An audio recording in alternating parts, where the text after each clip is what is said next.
If you've been watching the show for a while, you've probably noticed that we put titles under ourselves sometimes. Duncan vegan and Liz not vegan. And then we get asked, how can Liz not be vegan? She's been doing this channel for over 3 years. Mm-hmm. She's been exposed to all this amazing food and then also educated about the cruelty behind the meat and dairy industry. Is his girlfriend still not vegan? She annoys me. She is not funny, clever, or pretty enough to tolerate her animal murder. Leave that ignorant girl if she is not changed by now. That's me. Well, that's my wife you're talking about there. Yeah. But it's one person in particular who's been commenting for a while now. The same comment on every one of our videos. And yes... Is she vegan yet? Is she vegan yet? Is she vegan yet? Is she vegan yet? If she's not vegan, you should get a lawyer because you should divorce her. Oh, did she say that? Yeah. We're talking about you, Vegan Tina. We wanted to get a little bit more info on Vegan Tina. So we looked at her channel. Mm-hmm. And it looks like she is an activist. She's got videos It doesn't make her an activist. Well, it looks like it was taken with her phone so that she was present there. Okay. She's got these 2 videos of pigs in a transport truck. It looks so sad and tired. Doesn't that look horrible? Yeah. Is that chained up? They're not chained up. They're just stuffed in there. Yeah. So that they can't move. They're on their way to the slaughterhouse. Yeah. So, first off, Tina, I want to say thank you for capturing this and sharing it with people so that more people can be educated about the reality of the industry. And second, I totally understand where you're coming from. When I was getting into being vegan, I immersed myself in images like this, into the undercover footage, and it made me very angry and also gave me a sense of urgency that I needed to do something about it, to change it. And so I can relate to where you're coming from, if that is where you're coming from, and understand why you would be frustrated with Liz not being vegan. It's technically accurate that Liz is not vegan, but it doesn't tell the whole story. Mm-hmm. So in my past relationships before Liz, BL, I was a pescatarian, and I wanted my girlfriends to also be pescatarian, but I pretended otherwise. I wasn't clear about that. So I would kind of passive-aggressively stew silently if they were eating meat in front of me without really talking about it. And it eventually led to a notebook falling off the table. Dun, dun, dun. And some kind of fight. So when Liz... Very mature. I know that. That's what I'm getting to, okay, Liz? Sorry. So when you and I got together, and I was really into you, and feeling like maybe this has a potential future, the two of us, I thought it might be wise to bring up the issue early. This is maybe 3 months into the relationship? Yeah. Yeah. And if we had kids, not to be presumptuous or anything, but if we were to be together and have kids, could the kids be vegan? Do you remember that conversation? Yeah. Yeah, and what did you say? I think I said I would be fine with raising them vegan, but if they got to a certain age and they wanted to make the decision on their own, then they should be free to do it. Right. Which is reasonable. Yeah. We didn't work it all out in that one conversation, but it's set the stage for an open channel. So then when we moved in together, about a year after that, we had the discussion about what non-vegan foods would be okay in the house. Yeah. We agreed that I could have cheese or fish or eggs. How did you feel about that? I felt fine. Yeah? Yeah. I mean, obviously, I had to rethink a lot of my go-to staple dishes that I normally made. But it wasn't too difficult to get a chance to live with that goober. With this goober? Yeah. But I didn't say anything about eating meat around me. Yeah. Right. Whenever we went out to dinner, I always tended to order something that we could both have so that we could share food together. Right. But there was this one time that we got takeout from a ramen place. Dumpling place. A dumpling place. Yeah. Do you want to watch the footage? Sure.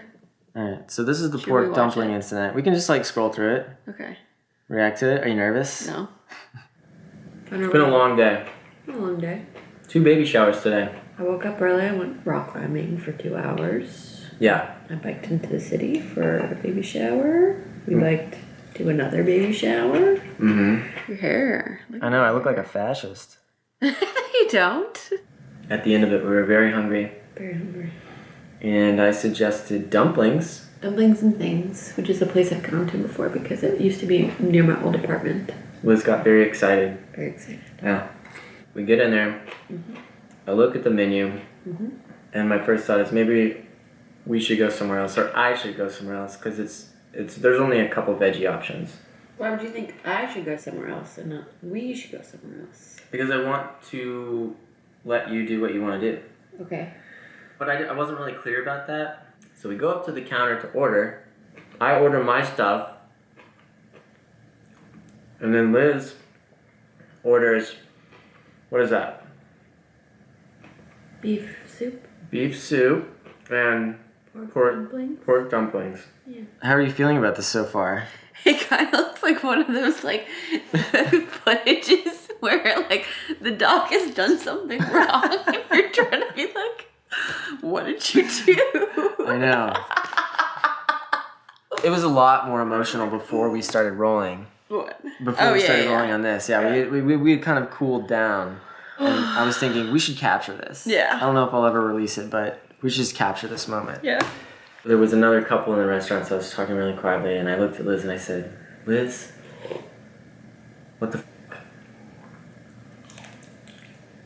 How could you do this? I feel silly talking about it now. Why? I was hoping we would like tell the story. Yeah.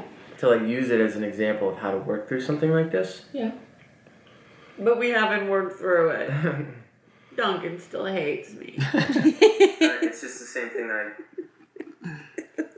I do understand you, but this is also 28 years of my life and thinking that I'm changing and undoing. And just like Fedge, sometimes you have slip-ups, but you shouldn't give it up. Right. And it doesn't make you... But I don't feel like you're doing it for any other reason other than to make me happy, so that we can get along better. What's wrong with that? Why is that bad?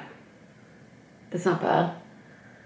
Because on a fundamental level, we don't understand each other. That's not true. I understand you.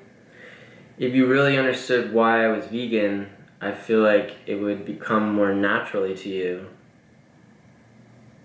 in your own life. No, I fully understand it. I just don't see the world the same way that you do, but I'm working on looking at it that way. And that's the kind of talk that makes me feel like I'm trying to brainwash you or lead a cult or something like that. It's not. I think if I were to go back and be able to do this over, I would just say, ooh, you know what? I just realized I'm not comfortable with you eating meat around me. Yeah. So let's finish this meal and, you know, talk it through. Mm-hmm. Rather than kind of being like, how could you? What the Liz? What the Liz? I am going to walk home by myself. And be so emo at home alone. I am going to listen to The Cure and Echo and the Bunnymen. Do I take myself too seriously? Sometimes, yeah. Sometimes? Yeah. Yeah? But I think you already know that. Uh-huh. I don't want to shame you into doing something right. What I believe is right. Well, it's completely shaming. Took a different approach to it and said, okay, let's rewind.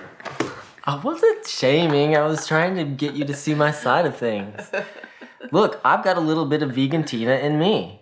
In that when I see meat, I see those animals in the transport truck. Uh-huh. Have we not resolved anything from the beef stew incident, Liz? Go get some beef now. We thought that we were going to resolve this conflict, but it has just been torn open. World War III, baby! You know, I have a tendency to be hypercritical in my relationships and somewhat hypocritical too. I get on to Liz about using her phone, and then when she goes to sleep, I'll sneak mine out and like be on it for the next 2 hours. At the same time, I did discover my comfort level in this episode here with the beef stew. I did finally discover I don't want to be with somebody who eats meat in front of me. And fortunately, Liz is super chill and rolled with it. And thank you You're for welcome. that. Yeah. And it's been over a year since you've had meat. Yeah. Yeah. Yeah. Ish. You had a dream about eating chicken wings, right? I have recurring dreams about eating fried chicken wings. Really? Yeah, it happens a lot in my dreams. So what does this mean? Not like a lot, but like at least 5 dreams I've had in relation to eating chicken wings. What are you feeling in the dream? I'm just eating it. Because, you get it on the bones and you just eat it. And it's like good and crispy. And you got like the yummy meat.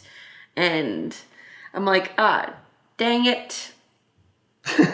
Now I'm back to day 1 of not eating meat. If you were to eat chicken wings, I wouldn't freak out. Does this mean that you're constantly craving chicken wings and I'm keeping you from that? No, not in my waking life. I don't ever think about them. Yeah. In my dreams, I think about them, though. Yeah, well, you cheat on me in your dreams too, right? Sometimes? Yeah. Yeah. So. As do I. We can't help our dreams. Yeah, exactly. Yeah. It doesn't mean anything. I cheat on you with a vegan version of you, so... Really? Yeah, it's possible to be my dream. It's just me. I'm just vegan. Yep. You can make it happen, babe. Would I prefer that Liz was 100% vegan? Yes. But it's really not a big deal. Since we made that agreement 3 years ago... I cooked fish once in the house, and you were like, "It's so smelly." Really? Yeah. You still bring sardines in. Sometimes. Those are very stinky. I haven't seen cheese in this house in over a year. Yeah. I haven't seen eggs in this house in maybe several months. Are you still planning to buy eggs? I bought them that one time when you were gone for like 2 weeks. But I didn't really want them by the end of it. So for all intents and purposes, 90% of what you eat maybe is vegan. Yeah. Right? So which is why we've tried to communicate that with some different labels like flexitarian, vegan-ish, mostly vegan. Yeah. But that seems to rustle more jimmies than just saying not vegan. I understand why people are very hung up on labels and committing to a specific lifestyle of going completely vegan, being an omnivore, and being a meat eater. But I think one of the main reasons why we started this channel is that we didn't want to say this is the lifestyle that you should have. This is the way you should be living your life. This isn't the way you should be eating your food. This isn't the way you should be cooking. Just if you are curious about being more plant-based, then this is a way to do it. And this is a way to make familiar recipes but vegan and see how they come out. I don't want to ever have a channel that isn't accepting of people who just are trying to be vegan 1 day a week or 1 meal a week. I want to support everybody in trying to eat more plant-based. Nice. Thanks. So what advice would you give to somebody who's in a relationship and they've decided that they want to be vegan but their partner's not interested? Well, then you have to understand that you can't make somebody eat a certain way or believe something. That's impossible. You know what it was like before you were vegan. You know what the mindset was. But being a person who's just going to be in their face about it is just going to put more damage on your relationship than it's probably worth. You have to let everybody figure it out on their own. And you also need to figure out what you're comfortable with. Like, if you don't want to cook meat for them, then say you don't want to cook meat for them. And then they either have to make their own food yeah. I suggest tricking them because people have bad associations with the word vegan. If you just don't tell them, it'll probably be delicious. I suggest subterfuge, deception, manipulation, whatever it takes to get what you want. All right. Communication. Knowing who you are. Trying not to get bent out of shape about certain things. Liz is very good at that. And that's why we're so good together.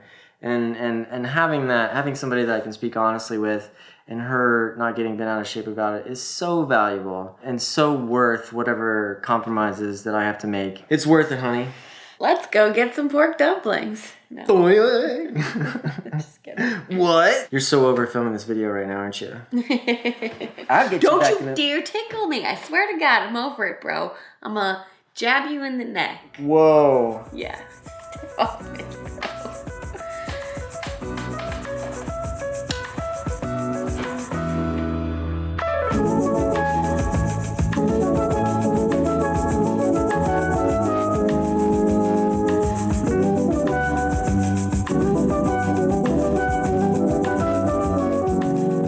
Oh yes. Let's get back on mission here. Yeah. I want to go get some ice cream. Yeah.